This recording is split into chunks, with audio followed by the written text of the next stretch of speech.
여러분 안녕하세요. 이번 영상에서는 리더십에 대해서 이야기를 해보고자 합니다. 어, 누구나 리더가 된다 라고 쌤이 얘기를 했는데 사실 누구나 리더가 됩니다.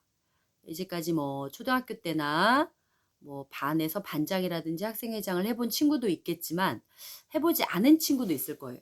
그래도 그 친구들도 나중에 엄마가 되면은 한 가정의 리더가 되는 거고요. 그리고 친구 모임에서 뭐 어떤 동아리라든지 동호회 이런 모임에서 회장이나 총무가 될 수도 있고 친구 그룹에서 이렇게 이끌어가는 리더가 될 수도 있어요. 누구나 어떤 모임에서는 리더가 됩니다. 여러분 엄마나 아빠도 사실은 다 리더죠. 그래서 오늘은 리더로서 갖추어야 할 덕목에 대해서 이야기를 해보려고 합니다. 여러분들 중에 이제 실장, 부실장, 뭐 학생회장 이런 걸 해본 적이 있는 사람이라면 다들 공감할 텐데 쉽지만은 않습니다. 상당히 어렵고 짜증나고 막 힘들 때도 많이 있어요. 왜냐하면 어떤 한 모임의 리더라는 것은 그 이끌어 가야 되고 책임을 져야 되고 또 그 그룹의 일원들이 있는데 그 사람들이 항상 이렇게 그 리더로서의 나를 잘 존중해주고 따라주고 협조해주고 이러느냐 하면은 그렇진 않아요. 그래서 또 힘들고 또 어떤 사람은 소수인데 굉장히 자기 고집만 내세우고 막 자기 주장을 너무 강하게 하고 해서 전체적으로 의견을 수렴하는데 어려움을 주는 사람들도 있어요. 그래서 얘 때문에 진짜 너무 힘들다. 쟤는 도무지 따라오질 않는다. 막 이렇게 한 번쯤 고민을 해본 적이 있을 것입니다. 그래서 그러면 리더가 갖춰야 할 덕목 중에 가장 중요한 건 뭘까? 여러분은 뭐라고 생각하시나요? 쌤이 국어 시간에도 많이 얘기를 했는데 사실 선생님은 의사소통 능력이라고 생각을 합니다. 의사소통 능력. 서로 이야기가 통하면 뭔가 이제 문제가 해결될 수 있겠죠. 근데 얘기를 해도 안 통하는 사람도 있긴 해요. 마음을 닫아놓은 경우에는 안 통할 수도 있죠. 그래서 의사소통 능력이 중요한데 그러면 말을 잘하고 설득력 있게 말하는 게 중요하다는 얘기냐? 사실은 그거보다 더 중요한 거는 경청할 수 있는 능력입니다. 경청은 되게 간단하고 쉬운 문제가 아니에요. 일단 상대방을 존중하는 마음이 있어야 마음이 열리고 마음이 열려 있어야 그 사람의 말을 상대방의 말을 들어줄 수 있는 여력이 생기는 거죠. 그래서 우리가 상대방을 존중할 수 있는 능력 그거는 성숙한 사람만이 가진 능력이죠. 그래서 상대방을 너무너무 싫어하고 무시하고 이러면은 당연히 경청할 수 없고 그 사람은 좋은 리더가 될 수 없겠죠. 여러분의 엄마를 생각해 보시면 쉬워요, 사실은. 자녀가 만약에 넷이 있다고 생각해 보세요. 다들 먹고 싶은 게 달라요. 근데 외식을 하기로 했는데 어디로 가야 될지 정해야 되는데 서로 다 고집을 부리고 양보를 안 해요. 그럴 때 어렵죠. 그래서 그냥 외식 취소하고 집에서 먹자. 뭐 이렇게 할 수도 있겠죠. 그래서 의견 수렴하는 게 사실은 정말 쉽지 않습니다. 근데 여러분들은 뭐 축제, 뭐 체육대회, 반티 등등 여러 가지 이제 의견 수렴을 해봤던 경험이 있을 거예요. 그때 이제 생각을 해보면 여러 사람의 의견, 다수결의 원칙에 의해서 주로 이제 여러분이 의견 수렴을 하고 하지만 또 소수의 의견이 더 지혜로울 때도 있어요. 그래서 소수의 의견도 무시하면 안 됩니다. 그래서 일단은 경청을 잘 해주고 누구와도 다 의사소통을 할 수 있는 그런 열린 마음을 가져야 되는 게 리더의 가장 중요한 덕목이라고 생각을 합니다. 그래서 의사소통 능력 하나만으로도 사실은 굉장히 쉬운 게 아니에요. 일단 경청을 하려면 마음에 힘이 있어야 되고요. 상대방을 존중하는 것. 누구나 개인적으로 싫어하는 사람이 있을 수 있는데 그래도 상대방의 말을 존중하고 경청해 주는 거. 이거는 굉장히 어려운 일입니다. 그래서 여러분 리더가 쉬운 건 아니에요.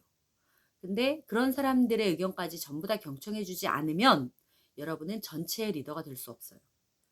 실장이라고 해서 반 전체의 리더가 돼야 되는데 그중에 몇 명을 배제하면 여러분은 반 전체의 실장이라고 할 수는 없는 거죠. 선생님이 담임 선생님이면 선생님도 이제 그 반에서는 리더인데 반 전체에서 소외되는 사람이 없는지 늘 살펴야 되고 약간 좀 어려움이 있거나 뭐 아프거나 이런 사람들을 또 배려하기도 해야 돼요. 그래서 경청, 배려, 뭐 의사소통 능력 이런 것들 다 중요하죠. 그리고 여러분이 사회 시간에 민주주의에 대해서 배웠겠지만 그렇게 의견을 수렴하고 의견을 모아서 전달하고 또 여러분들이 이제 전달해야 될 일이 많이 있을 거예요. 그리고 이제 못 들었을 수도 있는 사람들을 되게 좀 세심하게 배려해 주는 거. 그런 능력도 필요합니다. 여러분이 리더라고 해서 리더는 이끌어가는 사람이니까 뭔가 이 사람들 위에 내가 군림하겠다. 이런 마음을 가지면 안 됩니다. 진정한 리더는 서번트 리더라고 그러죠. 하인이라는 뜻인데 섬기는 그런 자세. 그래서 이 사람들을 위해서 내가 존재한다. 그러니까 우리 반 친구들을 위해서 내가 봉사하려는 그런 마음가짐을 가지고 이제 리더 역할을 해야 된다는 얘기죠. 여러분 엄마가 여러분들한테 명령만 내립니까? 지시만 합니까? 여러분들이 해달라는 거는 굳은 일이든 힘든 일이든 다 묵묵히 해주시죠. 그래서 엄마가 어떨 때는 엄마가 뭐 식모냐? 하녀냐? 막 이렇게 말을 할 때도 있지만 그런 게 바로 이제 서번트 리더라는 거죠. 그러니까 내가 직접 봉사하고 약간은 희생하고 좀 더 양보하고 이런 게 리더의 자세입니다. 그러다 보니까 이제 여러분이 이런 마음의 힘이 되어 있지 않으면 스트레스가 심하죠. 왜 항상 나만 이렇게 남아서 더 해야 되느냐. 선생님은 나한테 책임을 주고 다른 애한테는 시키지 않고 나는 진짜 힘들고 할 일도 많은데 내가 늘 더 봉사하고 희생해야 되느냐 이렇게 생각할 수도 있는데 이제 그렇게 생각을 하면은 좋은 리더가 될 수 없을 수도 있죠. 그래서 여러분들이 이제 많은 일을 이끌어 봤겠지만 실제로 그 일을 담당해서 하는 사람들은 더 많이 노력하고 더 일찍 와서 준비하고 더 많이 봉사하고 헌신을 합니다. 그런 열정이 있어야만 사실은 리더가 될 수 있다는 얘기죠. 자, 그래서 겸손해야 됩니다. 그리고 항상 감사해야 돼요. 내 말을 조금이라도 잘 들어주고 협조해주는 사람들에게 감사하는 마음을 가져야 돼요. 근데 사실 막 나를 힘들게 하는 사람들을 원망하는 마음이 들기 쉬운데 이제 원망하기 시작하면 점점점 더 모든 일이 다 너무 힘들어서 못해요. 이제 리더를 끝까지 할 수가 없겠죠. 근데 그런 사소한 나를 도와주는 이런 친구들한테 감사하는 마음을 갖기 시작하면은 이제 모든 긍정적인 에너지가 돌면서 또 이제 고집 부리거나 이런 소수의 막 자기 외골수로 하는 사람들한테 좀 더 쟤에게는 어떤 이유가 있겠지 이렇게 좀 이해하려는 마음을 가지면서 긍정적이 됩니다. 그래서 원망하기보다는 감사하는 마음.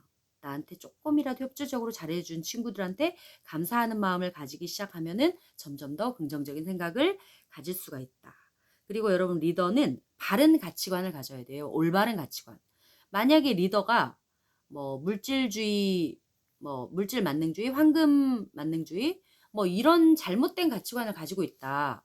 그러면 황금이나 물질이 다 돈만 있으면 다 된다 이런 생각인데 그러면 사람은 뭐냐? 돈만 있으면 사람도 살 수 있다. 이런 생각을 가지고 있는 사람이라면 건강한 가치관이 아니기 때문에 좋은 리더가 될 수 없죠. 왜? 누가 10억 줄 테니까 이 사람들 명단을 나한테 넘겨. 그러면 넘길 수도 있겠죠. 그렇기 때문에 리더는 바른 가치관을 가져야 됩니다. 그래서 우리 단군 할아버지의 홍익인간, 널리 인간 세계를 이롭게 하려는 그런 바른 가치관을 가져야 되겠죠. 그리고 순수한 열정을 가져야 돼요. 사리사욕을 채우려 하거나 되게 사적인 감정이나 난 쟤가 너무 싫어. 막 이런 사적인 감정이나 나의 욕심 이런 걸 우선시하면은 그거는 좋은 리더가 될 수 없겠죠. 그래서 리더는 순수해야 되고요. 순수한 열정을 가져야 합니다. 자, 이제까지 쌤이 생각하는 리더가 갖추어야 할 덕목에 대해서 얘기를 해봤는데요. 여러분 어떻게 생각하시나요? 여러분도 언젠가, 지금 또는 언젠가 리더가 될 텐데 여러분의 리더가 된 자세에 대해서 좀 더 생각해 보는 시간 되길 바랍니다. 이상으로 마치겠습니다. 수고하셨습니다.